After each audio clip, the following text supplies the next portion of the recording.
Vitamin C വളരെ പ്രധാനപ്പെട്ട ഒരു വൈറ്റമിൻ ആണെന്ന് നമുക്കറിയാം. വൈറ്റമിൻ സി കിട്ടണമെങ്കിൽ നമ്മുടെ ഫ്രൂട്ട്സും വെജിറ്റബിൾസും തന്നെയാണ് കഴിക്കേണ്ടത്. പ്രധാനമായിട്ടും ഫ്രൂട്ട്സ്. എന്ത് ഫ്രൂട്ട്സാണ് കിട്ടുന്നത്? ഒരു 100 ഗ്രാം ഗുവ കഴിക്കുമ്പോൾ ഏകദേശം 230 മില്ലിഗ്രാം വൈറ്റമിൻ സി ആണ് നമുക്ക് കിട്ടുന്നത്. 100 ഗ്രാം കിവി കഴിക്കുന്ന സമയത്ത് ഏകദേശം 90 മില്ലിഗ്രാം ആണ് നമ്മുടെ വൈറ്റമിൻ സി നമുക്ക് ലഭിക്കുന്നത്. സ്ട്രോബെറി ആണെങ്കിൽ 60 മില്ലിഗ്രാം ആണ് നമുക്ക് ലഭിക്കുന്നത്. ഇനി ഓറഞ്ച് അതുപോലെ പൈനാപ്പിൾ പോലുള്ള സാധനമാണെങ്കിൽ 50 മില്ലിഗ്രാം വൈറ്റമിൻ സി ആണ് നമുക്ക് 100 ഗ്രാം കഴിക്കുമ്പോൾ കിട്ടുന്നത്. ഇനി പപ്പായ എടുക്കുകയാണെങ്കിൽ ഏകദേശം 60 മില്ലിഗ്രാം വൈറ്റമിൻ സി നമുക്ക് ലഭിക്കുന്നുണ്ട്.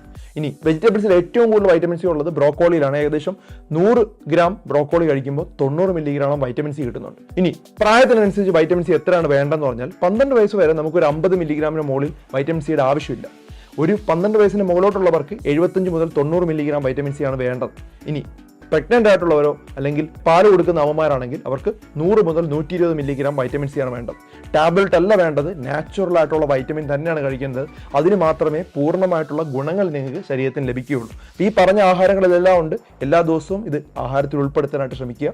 മറ്റുള്ളവർക്കായി വീഡിയോ ഷെയർ ചെയ്ത് കൊടുക്കുക.